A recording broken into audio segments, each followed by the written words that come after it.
maintenant la parole à M. Dedoux, qui représente le ministre Collignon. Merci. Messieurs les bourgmestres et mandataires locaux, mesdames et messieurs les acteurs de la politique du logement, mesdames, messieurs. On n'a pas tous les jours 100 ans et un tel anniversaire appelle une cérémonie à la hauteur de l'événement. Voilà pourquoi, en ce jour symbolique, il est bien légitime de faire sonner le jacquemart de la collégiale et de nous retrouver à l'hôtel de ville sur les lieux mêmes de vos exploits.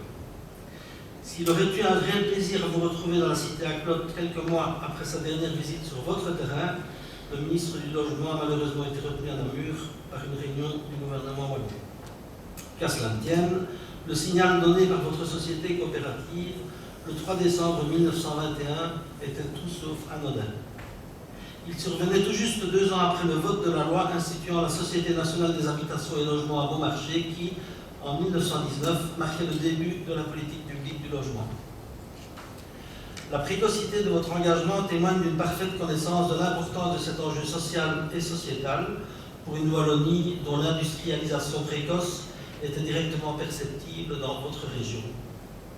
Un siècle plus tard, la rencontre de ce besoin premier est l'accès à un logement décent, consacré comme un droit constitutionnel en 1993, représente toujours un défi permanent, marqué par son ampleur, son évolution sociologique et technique et sa diversité. Une diversité de situations qui se manifeste aussi entre les bassins, avec la nécessité de répondre à un besoin universel en tenant compte des spécificités de chaque lieu. Le roman Pays en offre un parfait exemple, dans une province du Brabant wallon dont les forces ne sont pas sans générer des difficultés, notamment en termes d'accès à l'habitat. Les opérateurs de terrain que vous êtes le savez mieux que quiconque. Concrétiser le droit au logement pour tous est une ambition immense qui implique d'actionner l'ensemble des leviers à notre disposition pour agir sur tous les plans. Cela passe par le soutien à l'accès à la propriété et l'élargissement de l'accès au crédit social est un élément de la réponse que nous voulons apporter face à la hausse des prix de l'immobilier et aux restrictions d'accès au crédit bancaire.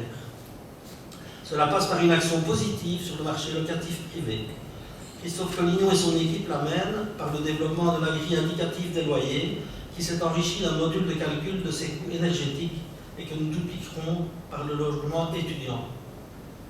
Elle est aussi menée par la création d'un prêt pour la constitution de la garantie locative et par le renforcement de la lutte contre les logements inoccupés et toutes les formes de discrimination.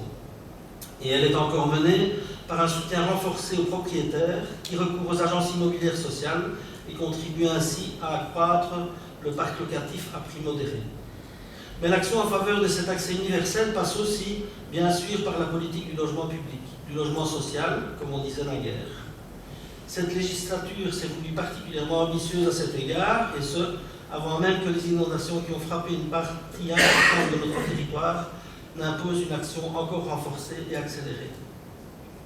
De manière structurelle, le ministre du Logement souhaitait évoquer le grand plan de rénovation qui concernera quelques 26 000 logements à l'échelle de la Wallonie pour un investissement global d'1,2 milliard.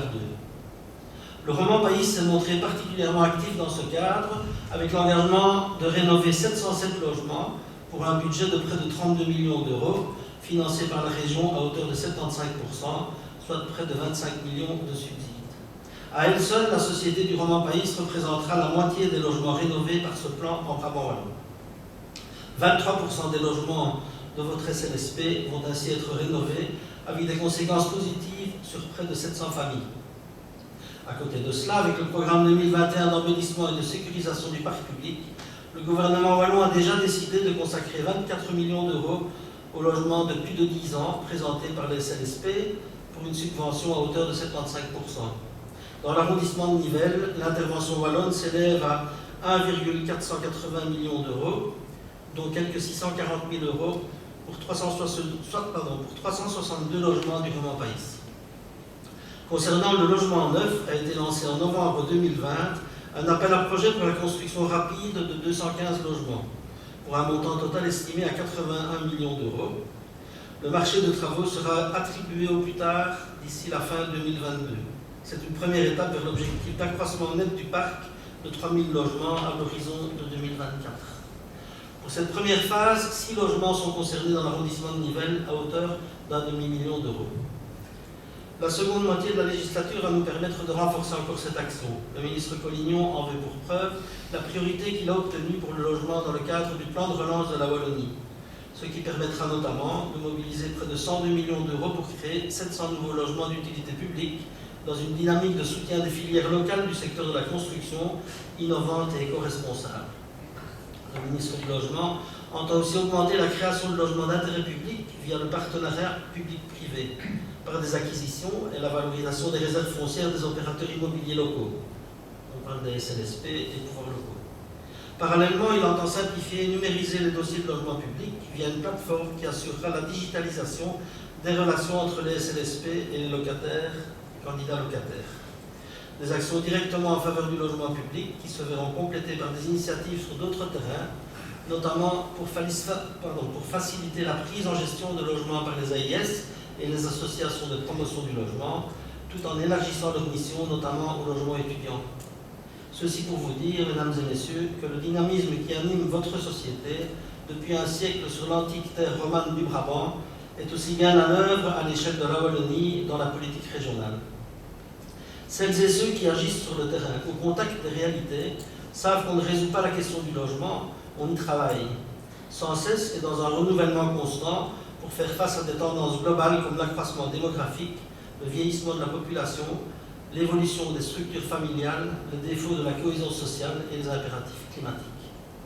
Temps de pause, de réjouissance et de bilan, un anniversaire, a fortiori un centenaire, est donc aussi et avant tout une invitation à poursuivre l'œuvre entreprise. En ce jour, le ministre Collignon pense pouvoir se faire le porte-parole de tous pour dire que c'est bien l'intention commune. Avec un idéal intact, une détermination renforcée et une volonté partenariale fondée sur une confiance réciproque. Ensemble, sur des fondations solides, nous construirons un avenir pour chacun. De la part du ministre Christophe Collignon, merci pour cet engagement. Bon anniversaire et bonne continuation.